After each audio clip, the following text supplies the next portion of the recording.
Justru dari disalah, wajah demokrasi Indonesia sebenarnya sedang dibentuk.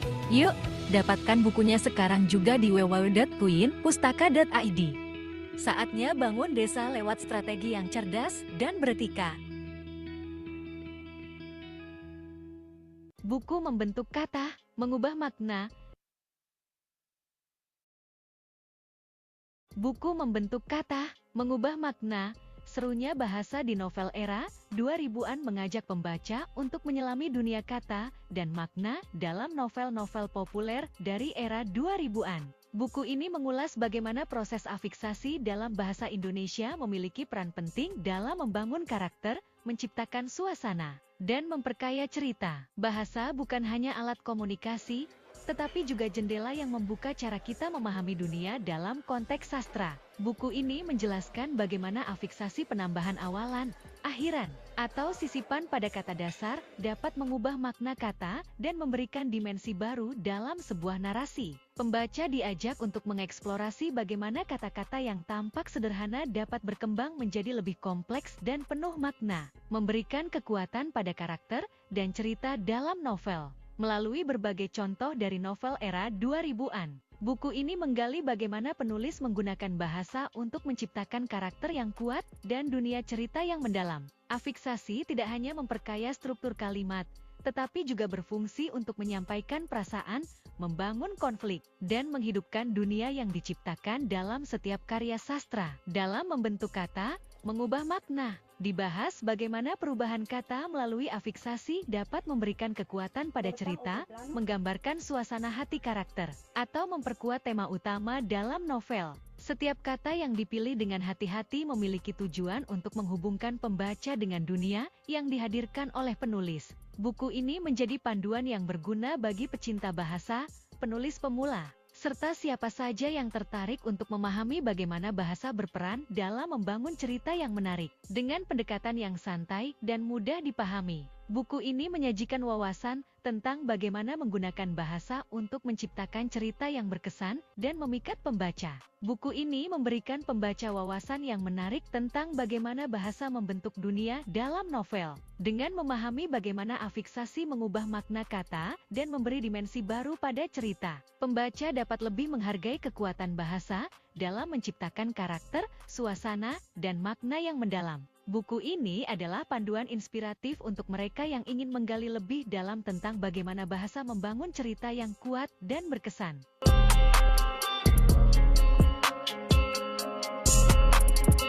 Di dunia bisnis yang penuh dengan ketidakpastian dan perubahan yang cepat, manajemen persediaan menjadi aspek yang sangat penting dalam memastikan kelangsungan dan efisiensi operasional. Bagaimana kita bisa mengelola persediaan dengan cara yang optimal, terutama saat menghadapi keterbatasan kapasitas, risiko deteriorasi barang, serta variabilitas permintaan dan pasokan.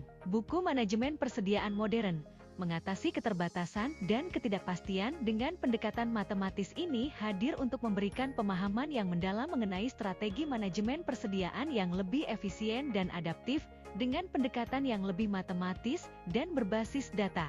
Buku ini mengupas berbagai aspek yang sangat relevan dalam manajemen persediaan modern dengan menggunakan model-model matematis untuk menyelesaikan masalah yang sering terjadi dalam pengelolaan persediaan. Dari teori fusi hingga integrasi kredit perdagangan, semua ini dirancang untuk mengoptimalkan biaya persediaan dan meningkatkan keakuratan pengambilan keputusan. Salah satu sorotan utama dalam buku ini adalah bagaimana model dua gudang dapat digunakan untuk mengatasi keterbatasan kapasitas dalam gudang. Konsep ini membantu manajer persediaan mengatur perpindahan barang antar gudang dengan lebih efisien, menjaga kesediaan barang sekaligus mengurangi biaya yang tidak perlu. Selain itu, buku ini juga membahas analisis sensitivitas, yang penting untuk menghadapi berbagai skenario dalam rantai pasok. Dengan memahami variabilitas permintaan dan pasokan, perusahaan bisa lebih siap menghadapi perubahan pasar yang mendadak, dan memastikan operasi tetap berjalan lancar meskipun dalam kondisi yang tidak pasti. Buku ini memberikan panduan praktis yang bisa langsung diterapkan dalam strategi persediaan yang lebih efisien dan berbasis data. Dengan pendekatan yang sistematis, Buku ini mengajak pembaca untuk lebih memahami bagaimana teori-teori matematis dapat diimplementasikan dalam konteks dunia nyata untuk mengoptimalkan manajemen persediaan. Melalui pembahasan yang komprehensif tentang strategi persediaan, pengelolaan risiko, dan penggunaan teknologi dalam dunia logistik, buku ini bertujuan untuk memberikan solusi yang lebih adaptif dan efisien dalam menghadapi berbagai tantangan yang ada di dunia bisnis modern. Dengan memahami dan menerapkan pendekatan berbasis matematika dan model-model canggih yang dibahas dalam buku ini, perusahaan dapat meningkatkan kinerja operasional mereka, mengurangi biaya persediaan, dan menjadi lebih siap menghadapi ketidakpastian yang ada di pasar global.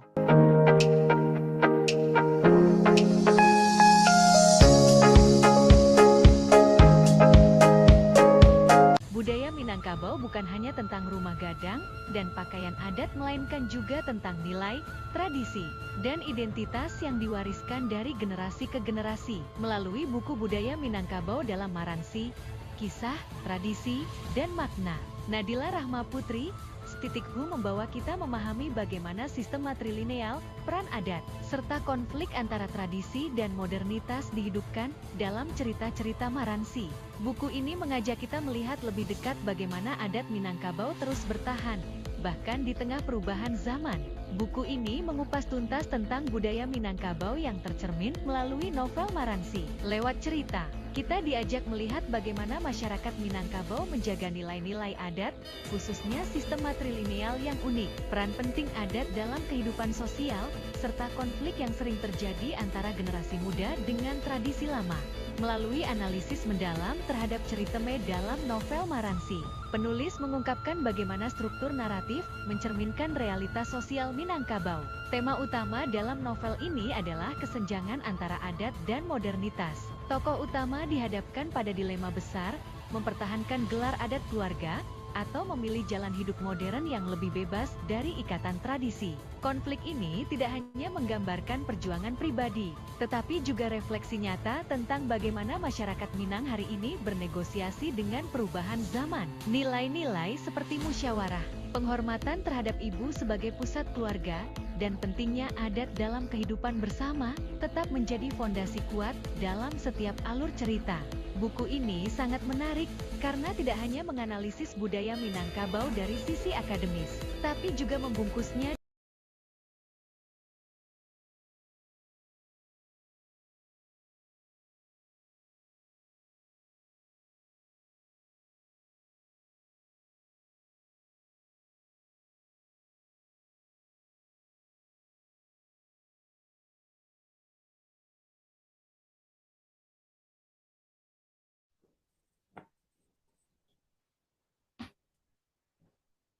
Bismillahirrahmanirrahim. Assalamualaikum warahmatullahi wabarakatuh. Waalaikumsalam warahmatullahi wabarakatuh. Waalaikumsalam warahmatullahi wabarakatuh. Waalaikumsalam warahmatullahi wabarakatuh. Selamat pagi dan salam sejahtera untuk Bapak Ibu, rekan-rekan mahasiswa, serta seluruh peserta webinar pada pagi hari ini. Terima kasih atas kehadiran Bapak Ibu di acara webinar kita pada pagi hari ini, webinar nasional pagi Sabtu 4 Oktober 2025. Semoga kita semua senantiasa diberikan kesehatan dan berada dalam lindungan Allah Subhanahu wa Ta'ala. Amin ya Rabbal Alamin. Perkenalkan Bapak Ibu, saya Sepia Melasari, General Manager Queen Pustaka Nusantara. Alhamdulillah hari ini kita bertemu kembali dalam ruang belajar bersama. Kami sangat bersyukur dan bangga karena Bapak Alfa Firdaus STMT sudah berkenan hadir sebagai narasumber dalam webinar hari ini. Beliau merupakan salah satu penulis buku yang terbit di Queen Pustaka dengan judul buku Pedoman Audit Energi di Bangunan Gedung. Selamat pagi Bapak. Pagi.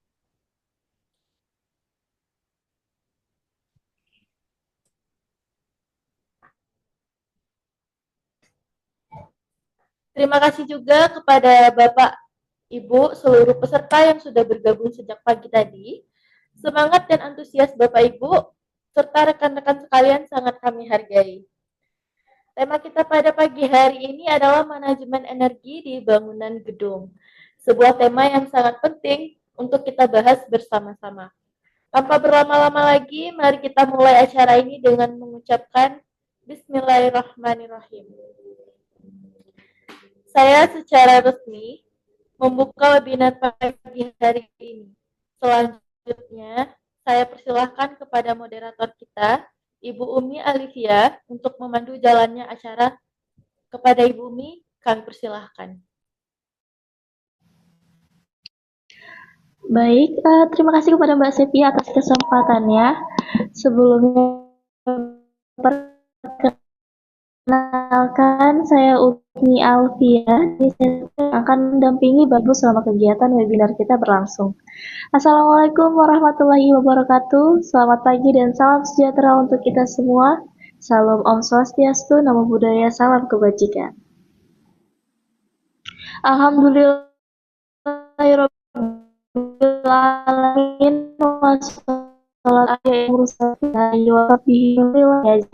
Puji syukur atas kehadirat Allah SWT, rahmat dan hidayahnya, kita semua dapat berkumpul dalam kegiatan webinar kita pagi hari ini. Yang saya hormati kepada Bapak Pimpinan Civic Pustaka Nusantara beserta jajarannya. Yang saya hormati kepada narasumber hebat kita, beliau bernama Bapak Dr. Insinyur Alfa Firdaus Sirait STMT. Yang saya hormati kepada Bapak Ibu siswa yang sudah hadir dalam kegiatan webinar kita pagi ini. Baik, sebelum itu izinkan saya untuk membacakan tata tertib kegiatan webinar kita. Yang pertama, dimohon untuk Bapak Ibu dan rekan-rekan mahasiswa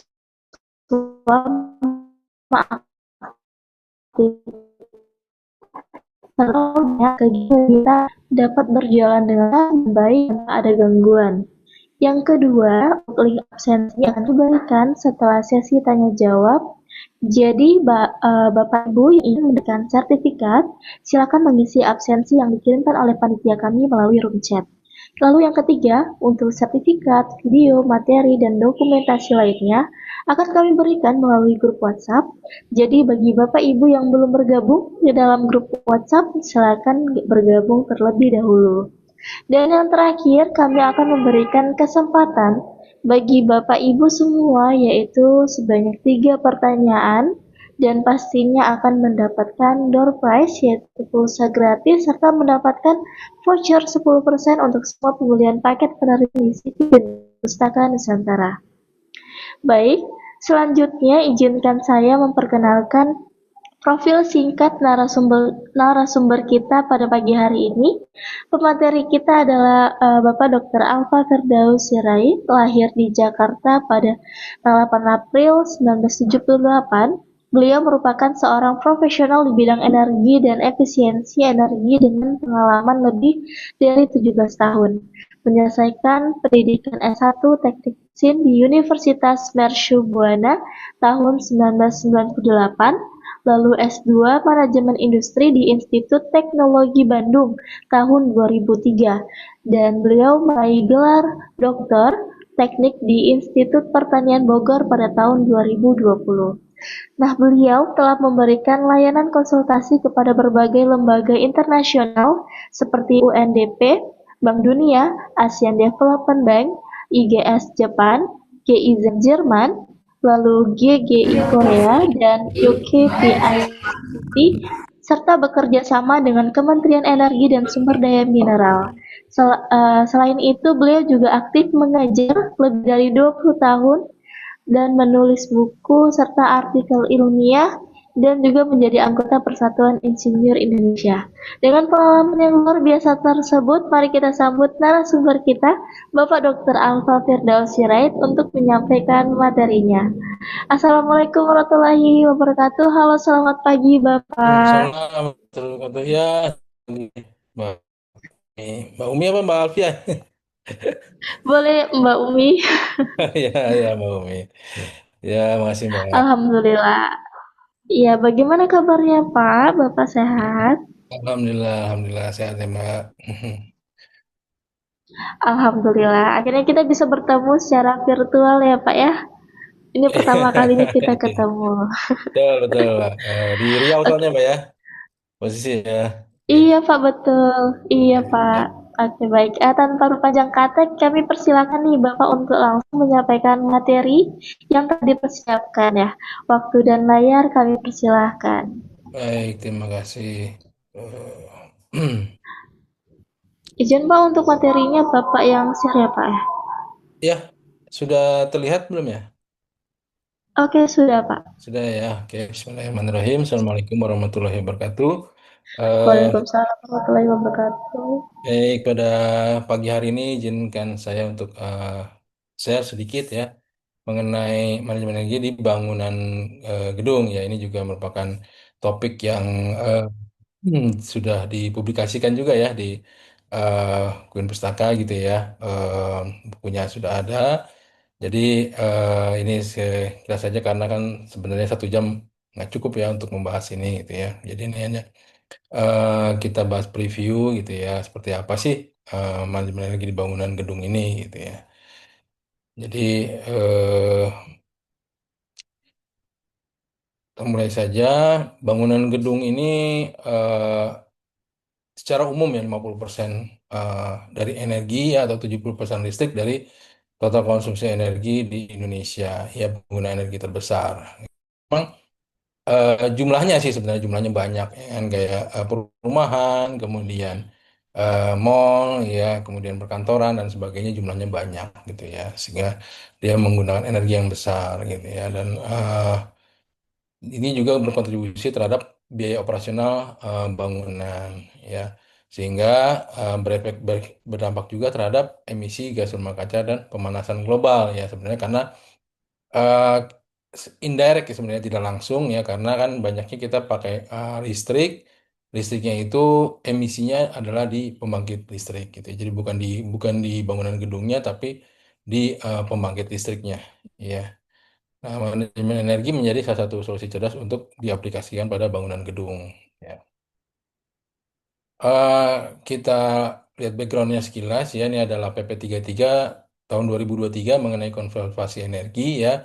Jadi ini baru 2 tahun yang lalu ya diterbitkan dan ini merupakan revisi dari PP nomor 70 tahun 2009 di mana di sini eh, penyedia energi ini ada eh, dibagi beberapa sektor ya. Ada sektor eksploitasi sumber daya energi, ini maksudnya adalah untuk pembangkit listrik dan eh, migas ya. Ya ini produksi energi ya, ini pembangkit listrik, ini migasnya, kemudian ini sektor transportasi, sektor industri, dan ini adalah sektor bangunan gedung. Jadi sektor bangunan gedung termasuk ke dalam kewajiban untuk melaksanakan manajemen energi. Tapi tentu ada batasan-batasannya ya. Kalau di sisi hulu ini adalah 6.000 ton oil equivalent per tahun wajib melaksanakan manajemen energi. Kemudian di sisi transportasi dan industri ini adalah 4.000 ton oil equivalent ya. Kalau 6.000 ton ekuivalen itu setara sekitar 50 ribuan gigawatt hour gitu ya. Kemudian di sini pengguna sumber energi ini adalah 500 ton oil equivalent per tahun wajib melaksanakan manajemen energi ya. Nah, kalau kita bicara mengenai apa untuk efisiensi energi ya, kita bicara bukan konsumsi tetapi bicara bicara adalah intensitas. Intensitas itu adalah konsumsi dibagi aktivitas gitu, konsumsi energi dibagi aktivitas. Sederhananya, kalau kita bicara soal apakah kendaraan, misalkan motor atau mobil irit atau enggak, maka kita akan bicara soal liter per kilometer, bukan hanya bicara soal liternya aja kan gitu ya. Jadi kita nggak bicara konsumsinya, tapi juga kita bicara aktivitasnya, sehingga intensitas adalah konsumsi dibagi aktivitas gitu ya. Jadi eh, apapun itu gitu ya, kalau di pabrik itu berarti konsumsi energi dibagi produksi kan gitu ya. Jadi aktivitas ini yang menjadi driver ya atau penggerak terhadap konsumsi energi gitu ya. Dalam hal ini kalau kendaraan itu adalah berarti jarak tempuhnya kan gitu. Nah, kalau di bangunan gedung intensitas energi adalah konsumsi energi dibagi luas bangunan ya. Walaupun saya pribadi kurang pendapat ya karena nggak kalau bangunan ini kan sifatnya statis ya, statis. Jadi nggak apa namanya nggak berubah-berubah gitu ya. Sementara kan sebenarnya aktivitasnya bukan bukan dari luas bangunan, tetapi dari okupansi sebenarnya gitu ya. Karena okupansi gedung semakin semakin tinggi okupansinya, harusnya konsumsinya juga semakin tinggi. Nah, ini ada peraturan Permen SDM nomor 3 tahun 2025 ya, ini baru diterbitkan bulan Februari kemarin, di mana dia ada klasifikasi gedung yang ada sangat efisien, efisien, cukup efisien, dan boros ya. Ini adalah nilai KWH per meter persegi per tahun. Jadi ini kita lihat ini adalah intensitasnya gitu ya. Atau di dalam bahasa harfiahnya untuk bangunan gedung Indonesianya adalah intensitas konsumsi energi atau IK gitu ya. Jadi intensitas konsumsi energi IK-nya ini nilainya berarti artinya kalau luas bangunan di bawah 5.000 meter persegi, IK-nya 70 kWh per meter persegi per tahun, berarti dia masuknya sangat efisien dan seterusnya ya. Jadi ini sudah ada standarnya ya untuk mengungkap apakah bangunan itu sudah efisien atau belum dari sisi energinya, dan ini juga yang menentukan termasuk berkontribusi ke dalam apakah suatu bangunan itu masuk dalam green building atau tidak gitu ya. Nah, apa saja peluang penghematan energi di bangunan gedung? Ini ada sistem pengguna energinya, ada sistem selubung bangunan, tata udara, tata cahaya, kelistrikan dan transportasi gedung, serta otomatisasi gedung ya. Nah, di mana eh, nanti akan kita bahas ya satu persatu apa itu sistem selubung bangunan, tata udara, tata cahaya, kelistrikan, dan otomatisasi ya. Nah, secara briefnya ini untuk sistem tata udara memang di Indonesia ini karena iklimnya tropis, maka kita termasuk yang besar ya pembiaya energinya gitu ya, bisa mencapai 65% walaupun ini more or less gitu ya, bisa lebih kurang dari ini gitu ya. Nah, opsi cara penghematannya ada tanpa biaya, biaya rendah, biaya sedang, dan biaya tinggi, gitu ya. Nah, ini di apa namanya dimasuk ke dalam Permen nomor 8 tahun 2025, ya, Permen SDM nomor 8 tahun 2025 untuk penggolongan opsi-opsi cara penghematan penggolongan tanpa biaya, biaya rendah, biaya sedang, atau biaya tinggi. Nah, kita masuk ke sistem selubung bangunan. Ya, selubung bangunan itu apa sih? Ya, pemisah fisik antara ruang yang dikondisikan oleh pendingin udara dengan ruang yang tidak terkondisikan. Jadi, selubung bangunan itu berupa dinding, jendela, atap, ya. Jadi, sisi luar dari bangunan itu disebut dengan selubung bangunan, ya. Nah, jadi, tiga fungsi dasarnya: pelindung terhadap pengaruh cuaca, mencegah infiltrasi udara, serta menghambat perpindahan panas. Ini adalah untuk sistem selubung bangunan. Nah, apa kaitan selubung bangunan dengan pemakaian energi? Memang tidak secara langsung ya, karena kita lihat kalau di sini adalah contoh dari Sankey diagram ya di sebuah gedung. Ya di sini sebenarnya eh, kan biasanya AC gitu ya, lighting ya, cahayan, utility ya, dan masuk ke perlantai-lantai gitu ya. Sementara kalau kita lihat berarti kan nggak ada di sini selubung bangunan ya, tapi kita lihat di sini adalah bahwa sistem selubung bangunan ini di sini masuknya adalah konsumsi energi dari HVAC, di mana di sini ada cooling load, ada internal, ada eksternal, ya. Jadi ada beban thermal itu kita dibagi dua, internal dan eksternal. Kalau internal itu tadi seperti okupansi, ya, banyaknya peralatan yang memancarkan panas di di gedung ya, kayak lampu, kemudian eh, eh, TV, ya, kemudian laptop ini kan memancarkan panas. Ini adalah eh, cooling load ya, beban internal. Sementara kalau eksternal ini maka kita lihat dari faktor yang pengaruhnya adalah building envelope ya, selubung bangunan, dan eh, kondisi klimatnya ya. Jadi kayak ambient temperatur ini masuk dalam beban eksternal gitu ya, dari beban thermal. Jadi ini kaitan antara sistem selubung bangunan dengan pemakaian energi. Ya otomatis misalkan contohnya di Jakarta dengan di istilahnya di Batu, Malang gitu ya. Itu pasti kan beda ya untuk climatic conditionnya, dan itu juga akan berpengaruh terhadap kinerja dari sistem selubung bangunannya. Jadi ini tadi sudah dijelaskan apa itu beban internal dan beban eksternal ya, external load dan internal load untuk thermal. Nah, beban pendinginan eksternal melalui sambung bangunan untuk gedung satu lantai di Indonesia itu dapat mencapai 40 sampai 50% dari beban pendingin seluruhnya pada waktu terjadi beban puncak. Ya, jadi eh, pada saat siang hari gitu ya. Nah, ini dominan nih beban termalnya gitu ya. Jadi contohnya di Jakarta siang hari ya, maka panas dari luar itu akan sangat mempengaruhi dari eh, konsumsi energi di HVAC. Nah, kinerja dari selubung bangunan itu diukur dengan namanya OTTV, ya, Overall Thermal Transfer Value, ya. Jadi ini OTTV itu Overall Thermal Transfer Value itu adalah karakteristik utama yang menunjukkan kemampuan selubung bangunan menahan panas masuk melewati selubung bangunan dan mengurangi beban eksternal, ya. Jadi ini adalah OTTV. Nah, standarnya adalah SNI, ya ini mungkin belum ada kemarin itu terakhir 2020 ya. Nilai OTTV-nya itu lebih kecil sama dengan 45 watt per meter persegi dan ini sudah di-revise menjadi 40 sekarang, 40 watt per meter persegi ukurannya ya. Semakin tinggi nilai OTTV selubung bangunan, makin besar beban pendingin eksternal yang harus ditanggung oleh sistem tata udara gedung tersebut. Ya, kalau kita lihat kan satuan OTTV adalah watt per meter persegi. Artinya apa? Artinya ini adalah energi yang harus di-cover ya untuk mengkondisikan eh, suatu bangunan gitu ya. Jadi ini juga pengaruh terhadap pada saat kita mau mendesain eh, kecukupan jumlah AC di suatu ruangan ya.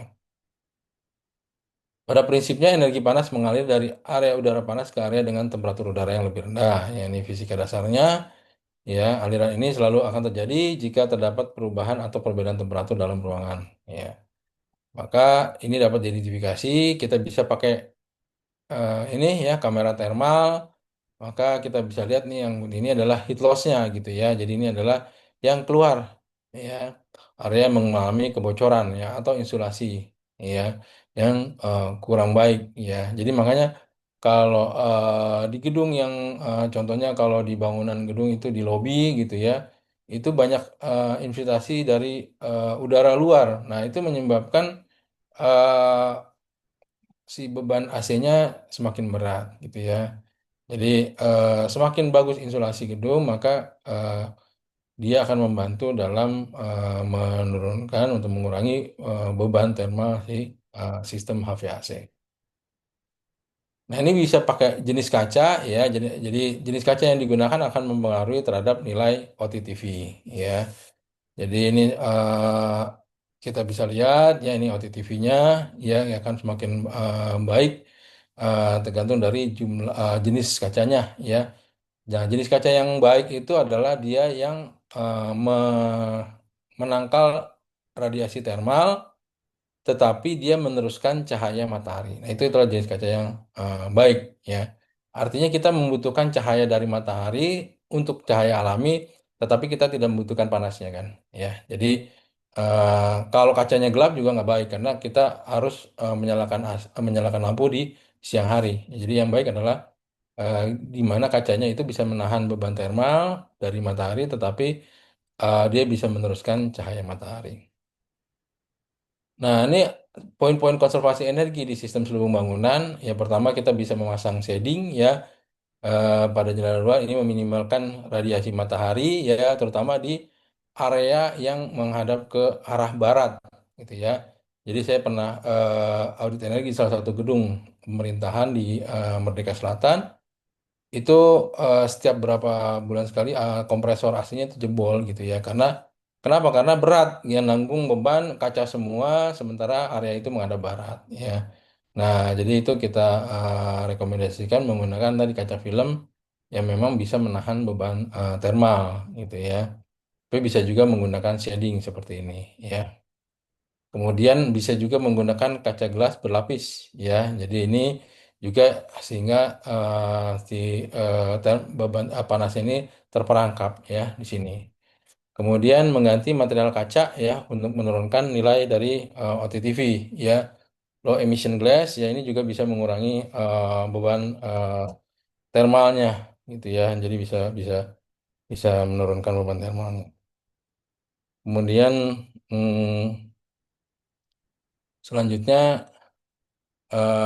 penggunaan material dinding bangunan dengan isolasi termal yang lebih baik ya. Jadi dia meredam eh, panas dari matahari ya, tidak diteruskan ke dalam gedung ya. Kemudian apa namanya? Penggunaan tanaman ya ini juga kita pernah lihat ya di salah satu gedung di Gatot Subroto gitu kan ya ada apa namanya ada gedung yang memang eh, dia menggunakan tanaman ini ya untuk kemampuan isolasi termal atapnya gitu ya. Jadi kalau di atap juga sekarang ini kan banyak pakai solar PV ya. Jadi apa namanya rooftop solar PV itu juga selain dia kita memanfaatkan mataharinya panas dari mataharinya itu untuk membangkitkan listrik ya melalui solar PV PLTS atap, tapi di sisi lain juga dia membantu untuk menurunkan beban termal dari atap bangunan ya. Kemudian mengurangi infiltrasi udara cahaya dengan memperbaiki isolasi dari dinding, jendela, dan pintu. Ya, kemudian warna cat juga pengaruh gitu ya. Jadi di mana banyak yang memang menggunakan hitam. Nah ini digunakan apa namanya dibandingkan dengan putih itu berpengaruh ya. Jadi kita yang di luar itu harusnya memang terang gitu ya. Jadi dia bisa apa namanya memantulkan cahaya matahari. Kemudian mengurangi rasio luas jendela dan luas dinding. Jadi di gedung itu ada yang namanya Windows Walls Ratio, ya WWR, ya. Nah, Windows Walls Ratio itu pengaruh. Jadi kalau kita rasakan, misalkan contohnya kalau Bapak Ibu pernah ke Terminal 3 gitu ya, Bandara Soekarno-Hatta. Nah, itu kan kaca semua gitu ya di terminal sementara eh, di apa namanya kita tahu kan di airport itu nggak ada eh, halang ya untuk matahari yang nggak ada tanaman dan lain sebagainya sehingga pada pada saat siang itu terasa gitu ya terasa karena memang bangunan gedungnya di terminal 3 itu kaca semua gitu ya. Nah itu pengaruh terhadap radiasi termal tentu saja gitu ya jadi ada Windows Walls Ratio ya tentu terlalu banyak walls-nya juga nggak bagus juga gitu ya terlalu dindingnya juga terlalu besar menutupi bangunan juga tidak bagus kenapa pertama dari segi estetika kedua dari sisi di mana kita terpaksa menggunakan apa lampu di siang hari kan gitu ya nah itu juga kan mengkonsumsi energi juga ya jadi pertimbangan dari Windows dan walls rasionya kemudian kita masuk ke sistem tata udara ya. Jadi sistem tata udara dirancang untuk memenuhi fungsi menjaga keamanan, kenyamanan termal, kebersihan, dan kesegaran udara. Nah, kalau di eh, Indonesia, ya, itu kita eh, kenyamanan termal itu rata-rata antara 24 sampai 26 sebenarnya ya. 24 sampai 26 dengan kelembaban 55 sampai 65 ya untuk daerah tropis gitu ya. Jadi di sini eh, kita utamakan kenyamanan sebenarnya gitu ya. Jadi eh, buat apa kita nyeting suhu eh, di bawah ini gitu ya, di bawah 24 misalkan 20 gitu ya. Tapi kita pakai jaket gitu ya atau kita pakai selimut gitu ya karena eh, akhirnya nggak nyaman gitu kan ya. Nah, kan nanti dijelaskan apa kaitannya antara setting suhu di AC dengan konsumsi energi. Kemudian sistem tata udara mengkonsumsi energi 65% dari total penggunaan energi dalam bangunan gedung ya. Ini eh, more or less gitu ya kurang lebihnya. Ya. Jadi ini kira-kira seperti ini kalau sistem tata udara ya. Kalau yang di rumah ya, di rumah itu kita ini eh, sederhananya ya ada ada eh, apa ada evaporator gitu ya. Kemudian ada kondensor, kompresor sama expansion valve ya.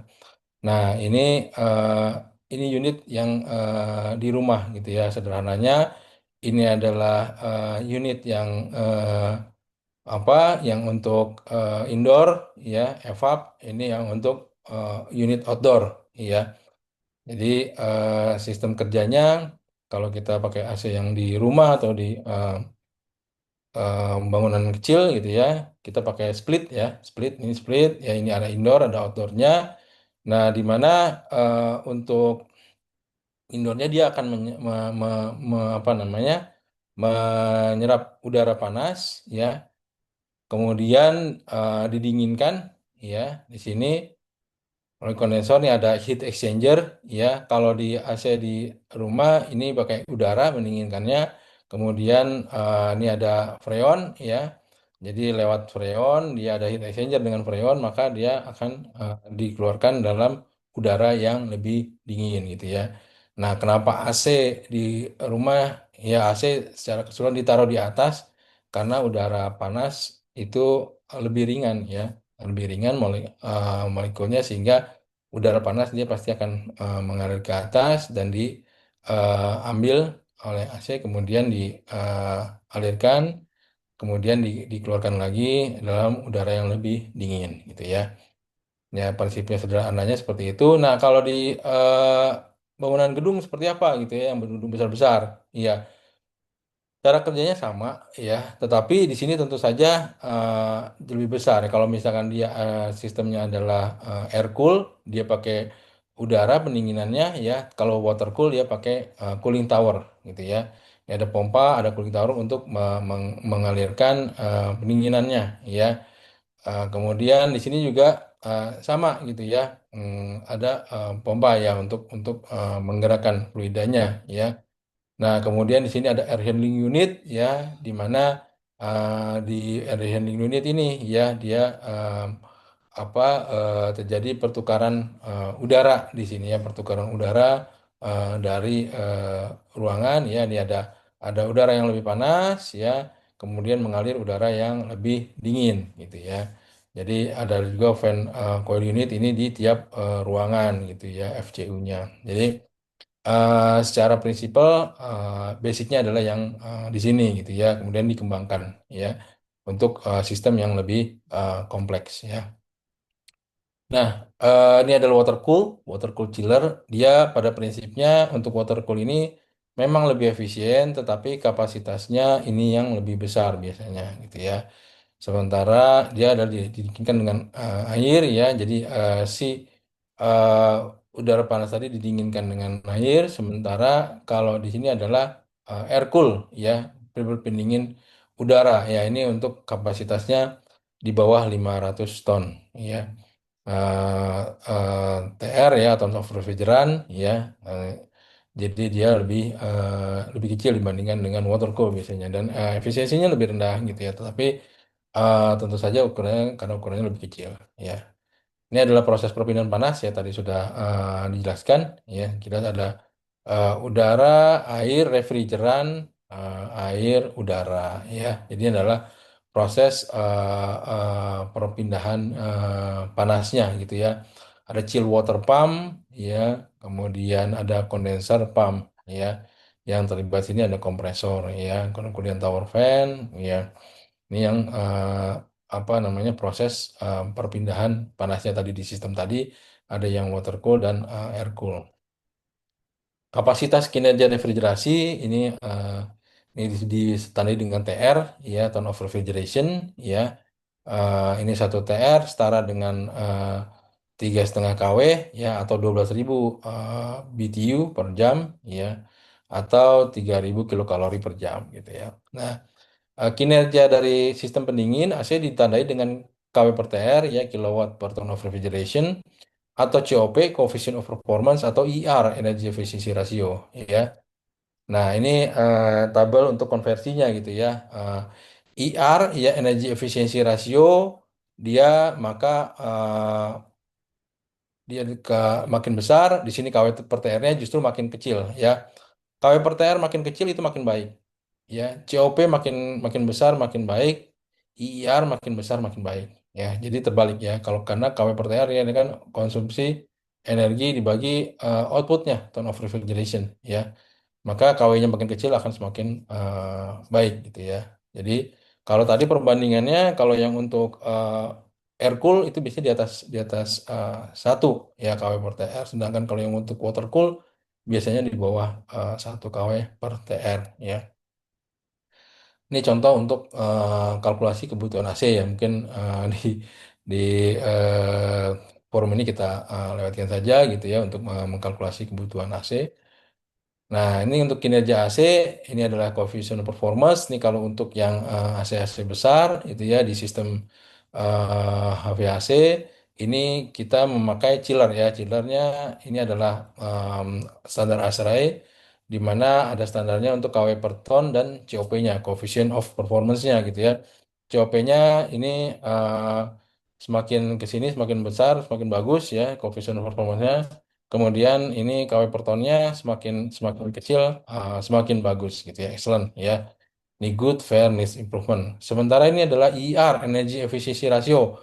Ya, di sini ada Permen SDM tentang label hemat energi, di mana ER ini semakin besar adalah semakin baik gitu ya. Kita lihat kalau kita beli AC, ada tempelan di situ stiker untuk bintangnya ada bintang berapa nih gitu ya. Nah, kalau kita bandingkan ya, di sini kan IR-nya gitu ya, di sini KW per TR dan COP-nya gitu ya.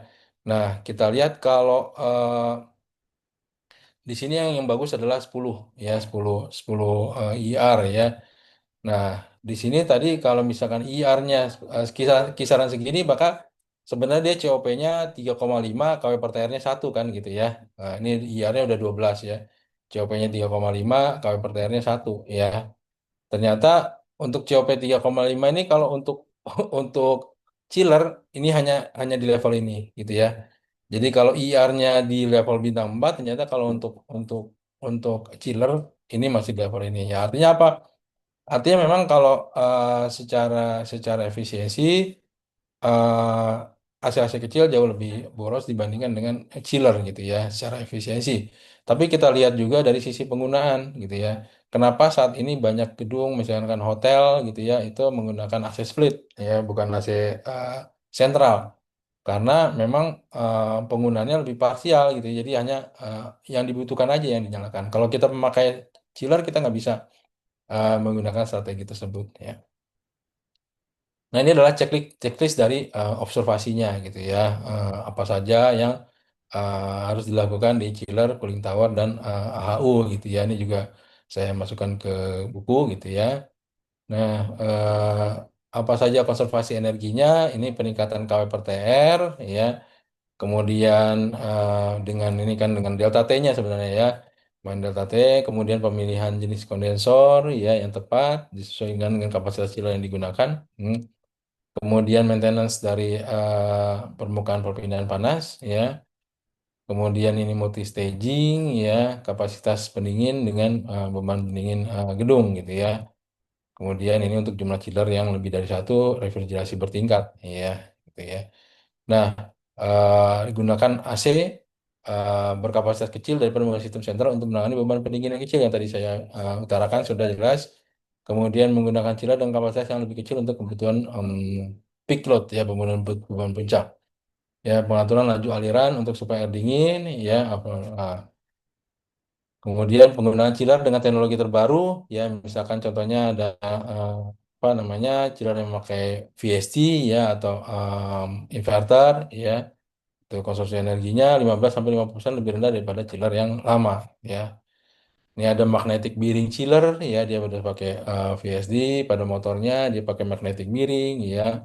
Kemudian dengan pakai inverter ya atau kita biasa sebut juga VSD ya. Sebenarnya kalau kita kita bicara mengenai inverter ya, kita kan sering dapat penawaran gitu ya AC inverter. Nah itu kan harganya hampir 2 kali lipat dari AC biasa.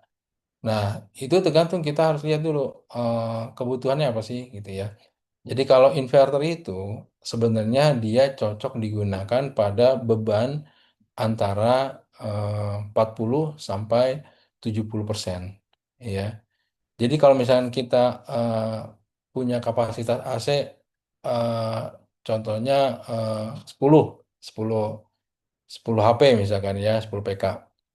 Nah, maka kalau dia loadnya itu antara 4 sampai 7 PK gitu ya. itu dia cocok pakai inverter gitu ya, bebannya swing ya. Kenapa? Karena inverter itu sebenarnya gunanya adalah untuk mengatur RPM dari motor listrik ya.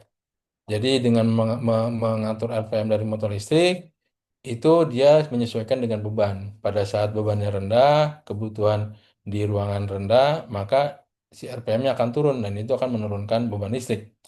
Tetapi sebaliknya, kalau misalkan kita punya AC yang kecil, kemudian bebannya sudah maksimal, dia beroperasi pada kisaran di atas 80%, maka justru kita menggunakan, kalau kita menggunakan AC inverter justru akan lebih boros. Kenapa? Karena dia akan terus beroperasi pada beban penuh, sementara kita kan juga menggunakan listrik, konsumsi daya untuk inverternya, gitu ya.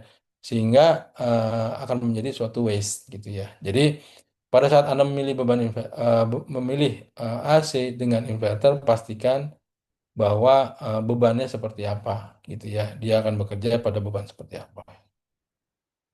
Kemudian ini tips untuk efisiensi dan penurunan gitu ya.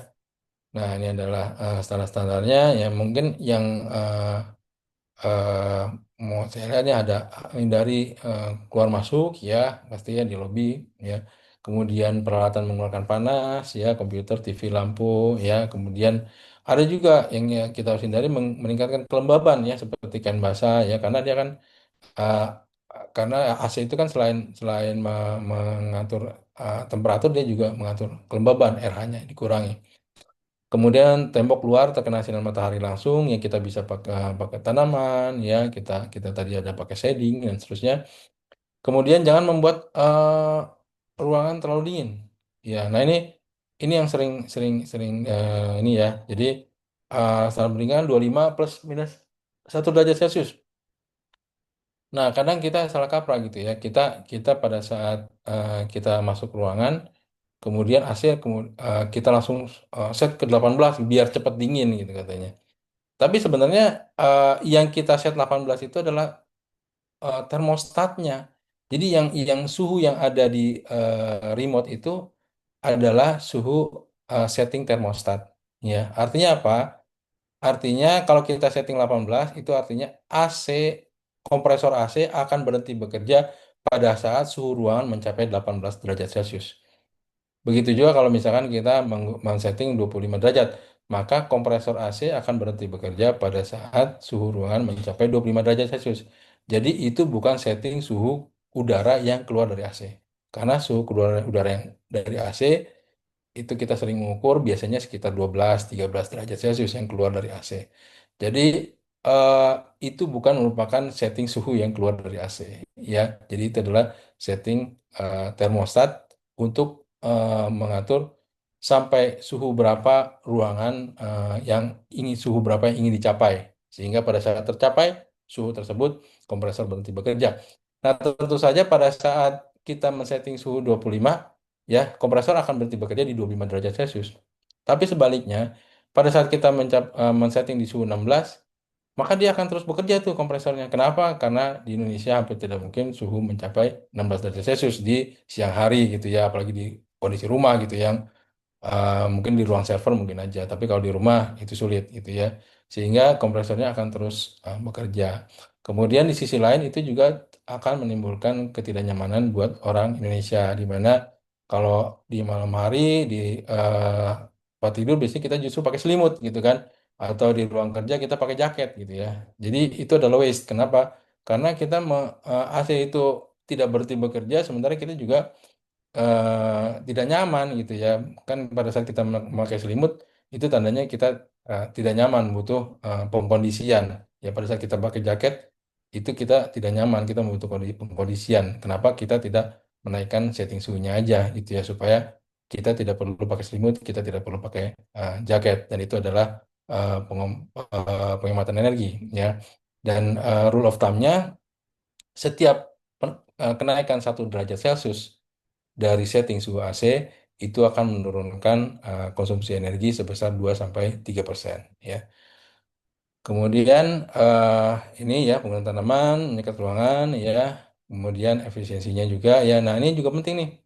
Kondenser ya, ini outdoor unitnya itu di tempat sejuk dan kering, ya, dan jauhkan dari sumber panas, ya. Jadi kadang kita naruh outdoor unit itu terekspos panas matahari, terutama di sore hari, ya. Nah itu akan meningkatkan beban kerja AC kalau pada saat AC dinyalakan di siang hari, ya. Kemudian ini adalah success story-nya, ya. Oke. Oke, mungkin sekilas mengenai success story gitu ya sebelum kita akhiri. Jadi di sini contohnya di hotel di Bogor gitu ya, Hotel Santika. Nah, di sini eh, ada ketidaknyamanan gitu ya udara karena memang eh, suhu di ruangan relatif panas yang mengurangi kenyamanan. Nah, ada AC ya, split duct gitu ya mencapai suhu ideal. Nah, padahal temperatur 15-16 ya. Nah, ini kan tadi ya saya bilangnya ini adalah setting setting tadi ya setting dari si termostatnya di ruangan ya dan menyala pada selama 10 jam ya. Panas matahari masuk sepanjang hari melalui di bangunan sebelah barat ya. Nah, karena penggunaan tirai dapat menggunakan estetika hotel ya, maka mengambil langkah memasang kaca film ya. Nah, ini adalah spesifikasinya, dia visible light-nya, jadi tetap terlihat ya 58% ya, light transmitternya, kemudian tapi ultraviolet rejection-nya 99% gitu ya. Sehingga total solar energy rejected-nya 59% ya. Maka suhu suhu udara ideal dapat dicapai dengan operasional 2 unit split duct saja ya selama 4 jam ya 11 sampai jam 15 pada pengaturan temperatur 16. Selain itu dengan waktu operasional yang lebih efisien ya menghemat 60% pemakaiannya dalam sehari tiap harinya dia menghemat 60% gitu ya. Jadi ini adalah salah satu apa namanya success story gitu ya dan ini mungkin bisa dilakukan ya walaupun tanpa biaya. Nah, tadi yang dengan tanpa biaya juga banyak yang bisa dilakukan gitu ya. Tadi antara lain setting setting suhu AC ya, kemudian eh, apa namanya tidak keluar masuk ruangan gitu ya, menutup rapat gitu ya. Kemudian tadi input kondensernya ya di tempat yang jauh dari sumber panas ya. Kemudian ini juga kan mendinginkan apa namanya membersihkan debu ya karena ini juga termasuk dari maintenance AC ya. Kemudian atau gunakan pengatur waktu ya. Kemudian suara ya. Nah, gunakan kapasitas yang tidak terlalu tinggi atau terlalu rendah ya. Jadi ini untuk luas 20 meter persegi kapasitas yang tepat sekitar 12.000 BTU ya per jamnya. Ini bisa dikonversi ke satuan KW berapa KW ya BTU-nya. Kemudian pendinginan bergantung pada freon ya karena sekarang kan sudah dilarang ya untuk yang R22 ya. Gunakan freon yang kapasitas yang tepat ya. Kemudian ramah lingkungan ya seperti hidrokarbon ya. Tapi memang ini masih masih kurang banyak aplikasinya ya di lapangan pengalaman saya karena memang dia rentan rentan terhadap explosion ya untuk hidrokarbon ya kelemahannya itu. Kemudian kemampuan pendingin paling tinggi namun dengan energi paling sedikit. Nah ini pada saat kita memilih untuk membeli AC memang harus penting diperhatikan bukan hanya dari sisi harga AC-nya yang lebih rendah gitu ya. Karena kan biasanya kita lihat dari harganya yang lebih rendah gitu, ya, lebih murah. Tapi kita lihat juga dengan konsumsi energinya gitu ya. Jadi tadi kan udah ada acuan bintangnya gitu ya. Semakin banyak bintangnya ya tadi di sini kan bintangnya semakin banyak otomatis eh, eh, konsumsi energi AC-nya juga akan semakin kecil gitu ya. Sehingga pada saat kita membeli AC, satu AC mungkin ada beda sekitar 3 juta ya 4 juta rupiah per unit AC. Tetapi pada saat kita membayar biaya energinya, mungkin ada selisih sekitar 200 300 ribu ya untuk satu unit AC per bulannya gitu ya. Di mana AC yang kita beli itu lebih mahal, tetapi pada saat operasionalnya dia biaya operasionalnya lebih murah. Sehingga pada saat rentang waktu 1 tahun aja sudah cukup untuk BEP. Sehingga untuk tahun kedua kita malah lebih untung untuk membeli AC yang pada saat biaya pengadaannya lebih mahal, tetapi konsumsi energinya justru lebih sedikit gitu ya. Baik, mungkin itu saja dari saya kembalikan ke moderator. Terima kasih. Oke, baik. Terima kasih Bapak Dr. Alfa Firdaus atas pemaparan materi yang begitu informatif dan ini membuka wawasan kita mengenai manajemen energi di bangunan gedung. Semoga ilmu yang telah disampaikan ini dapat memberikan manfaat serta menjadi bekal penting bagi kita semua dalam memahami, mengelola, dan menerapkan prinsip manajemen energi di bangunan gedung sehingga mampu meningkatkan efisiensi, mengurangi dampak lingkungan, serta mendukung pembangunan berkelanjutan di Indonesia. Oke, baik Bapak Ibu sekalian, selanjutnya kita masuk ke sesi tanya jawab. Bagi Bapak Ibu dan rekan yang ingin bertanya, dipersilakan menggunakan fitur raise hand, kemudian mengaktifkan kamera serta audionya. Kepada Bapak Ibu dipersilahkan, apakah ada yang ingin bertanya?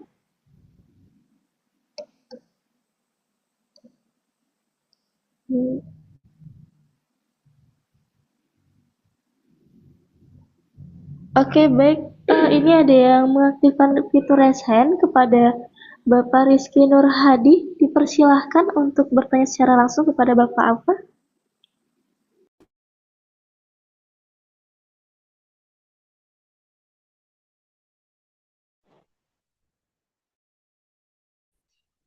Ya, Assalamualaikum warahmatullahi wabarakatuh.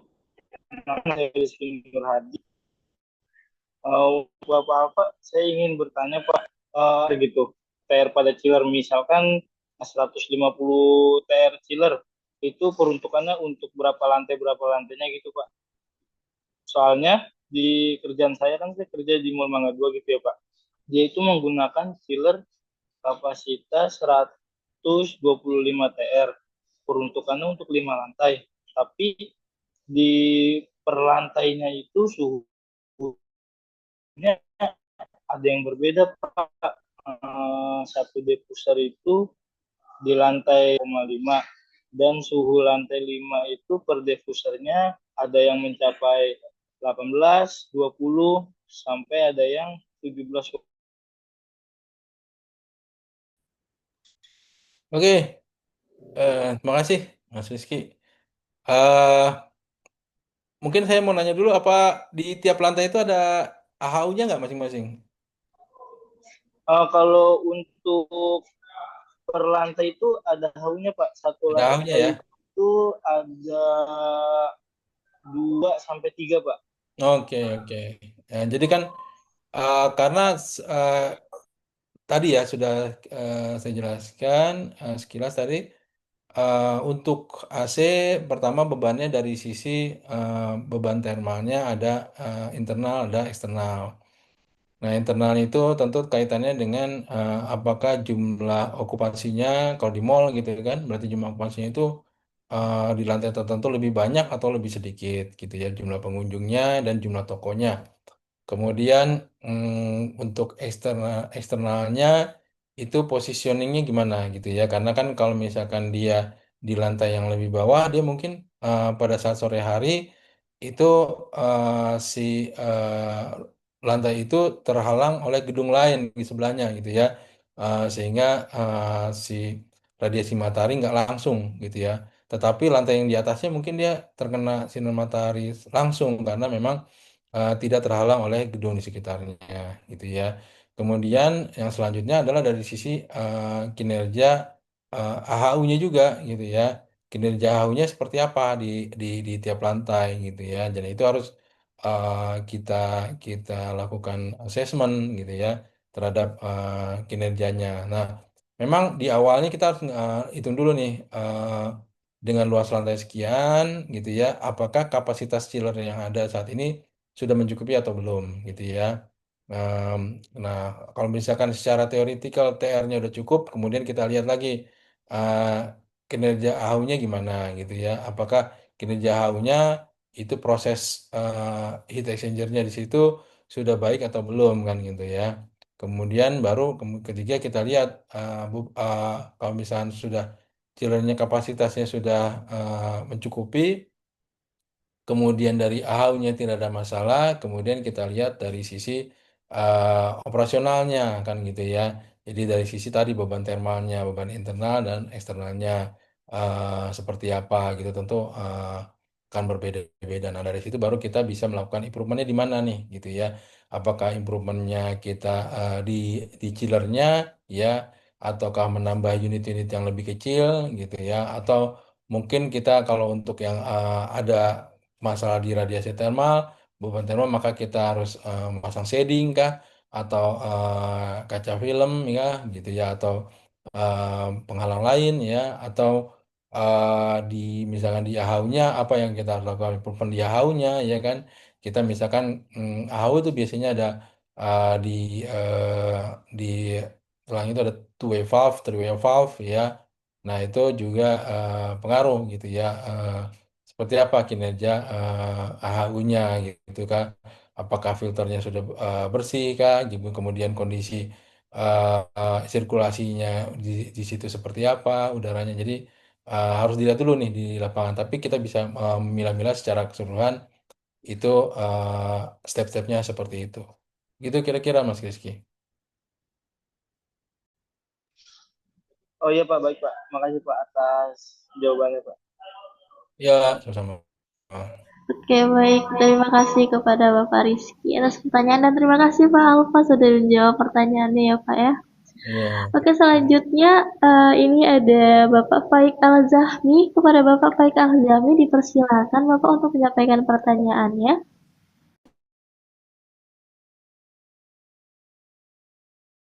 Halo Bapak, Bapak Faik Al-Zahmi. Halo? Ya, Ya, boleh Pak dipersilakan untuk bertanya kepada Bapak Alfa. ya saya mau bertanya dengan Pak Dr. Alfa. Perkenalkan, nama saya Faik Al-Jahmi. Ada dua pertanyaan. Yang pertama, berapa persen penghematan jika rata-rata alat atau mesin yang menggunakan drive motor constant speed dibandingkan dengan variable speed. Misalkan ada motor pompa menggunakan motor constant speed dengan variable speed gitu ya. Itu kira-kira penghematannya rata-rata berapa persen? Kalau dihitung rata-rata. Yang kedua, tanyanya tentang manajemen tantangan manajemen industri di masa mendatang. Tantangannya apa aja? Terkait dengan ke depan nanti ada teknologi yang lebih advance seperti AI dan sebagainya. Nah, itu aja dua pertanyaan yang saya ajukan. Terima kasih. Baik, terima kasih Pak Faik. Pertama dari tadi ya VSD atau inverter ya. Jadi tadi juga sekilas sudah saya jelaskan VSD atau inverter itu paling cocok digunakan pada saat bebannya swing ya. Jadi dia naik turun ya, fluktuatif. Jadi untuk kalau Bapak mungkin kan tadi bertanya untuk yang motor pompa gitu ya, pompa. Sama di pompa juga dia kalau bebannya fluktuatif di demand-nya maka itu cocok untuk menggunakan VSD ya. Tapi kalau bebannya konstan itu tidak disarankan ya. Kenapa? Karena kami berdasarkan pengalaman kami di lapangan kalau bebannya konstan justru dia malah energi lebih besar gitu ya karena selain selain untuk motor listrik dia juga untuk energinya untuk inverternya itu sendiri gitu ya. Sementara kalau dia lebih cocok untuk beban yang di antara swing itu di antara sekitar tadi 40, 50 sampai 70 80% gitu ya. Nah, itu pada saat bebannya swing, maka inverter itu akan bekerja secara optimal. Eh, Savingnya berapa persen? Nah, untuk rule of thumb-nya itu saving dari inverter sekitar 30% gitu ya. Jadi kita bisa saving 30% maksimal itu dari penggunaan inverter. Savingnya dari mana? Dari penurunan RPM motor listrik gitu ya. Jadi kita pakai affinity law di mana ada kuadrat dari RPM itu mempengaruhi jumlah kuadrat dari konsumsi daya listrik gitu ya. Jadi itu adalah apa namanya saving yang kita dapat dari VSD atau inverter ya menggunakan affinity law itu sekitar 30% ya pada saat best practice-nya. Kemudian tadi tantangannya ya challenge-nya sebenarnya kalau untuk AI sendiri itu justru membantu kita untuk optimalisasi dari sisi eh, apa assignment ya atau optimalisasi sistem chiller ya kalau di sini dari sistem chiller nih contohnya. Jadi sekitar bulan lalu saya baru pulang dari Vietnam ya kita assessment untuk chiller yang kita pasang AI ya jadi dipasang AI untuk sistem chillernya buat apa? Buat optimalisasi chiller mana yang akan beroperasi gitu ya. Jadi karena kalau untuk di sistem chiller dia punya satu sistem itu punya 5 dikali 3 15 unit chiller. Nah, yang mana yang akan beroperasi kan tergantung dari beban pendinginan yang ingin dilayani. Nah, untuk itu maka penggunaan AI di situ digunakan untuk mengakses historical dan juga beban yang terjadi saat ini sehingga AI sangat membantu dalam apa kita melakukan konservasi energi contohnya tadi di chiller. Seperti itu Pak Faik kira-kira. Baik, terima kasih atas jawabannya, Pak Ya. Dr. Alfa. Oke, salam sukses selalu Pak Faik. Terima kasih. Sama-sama. Terima kasih. Oke, baik. Terima kasih kepada Bapak Faik Al-Jahmi atas pertanyaannya dan terima kasih kepada Bapak Alfa narasumber hebat kita yang sudah menjawab pertanyaannya ya. Oke, baik. Karena waktu ini sudah menunjukkan pukul 10, izin saya percepat ya Bapak Ibu sekalian. Sebelumnya kami ucapkan terima kasih yang sebesar-besarnya kepada Bapak Dr. Alfa Firdaus yang telah meluangkan waktu berbagi ilmu dalam webinar nasional ini. Nah, melalui materi manajemen energi di bangunan gedung, kita mendapatkan pemahaman yang lebih jelas tentang bagaimana mengelola energi secara efisien, mengurangi pemborosan, sekaligus mendukung upaya pelestarian lingkungan. Nah, Bapak Ibu sekalian, selanjutnya kita masuk ke sesi dokumentasi. Kami mohon kesediaannya untuk mengaktifkan kamera dan memberikan senyuman terbaiknya. Baik, izinkan saya untuk memandu. Kita mulai bersama-sama ya. Sudah? Oke, kita tunggu. Sudah diaktifkan kameranya Bapak Ibu sekalian? Oke, udah? Oke, izin saya pandu ya. 1, 2, 3.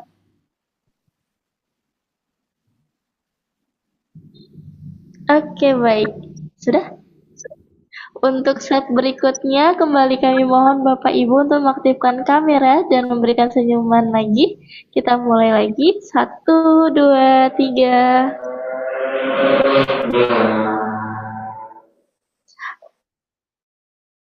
Oke, baik. Terima kasih banyak Bapak Ibu sekalian. Alhamdulillah dokumentasi sudah selesai. Sekali lagi kami ucapkan terima kasih yang sebesar-besarnya kepada Bapak Dr. Alfa Firdaus atas pemaparan materi yang sangat bermanfaat. Semoga di lain waktu, di lain kesempatan, beliau berkenan kembali berbagi ilmu bersama kita semua. Saya Umi Alfia selaku moderator. Mohon maaf apabila dalam memandu acara ini terdapat perkataan atau sikap yang kurang berkenan. Untuk selanjutnya, acara akan kembali dipandu oleh Mbak Sepia. Kepada Mbak Sepia dengan hormat kami persilahkan.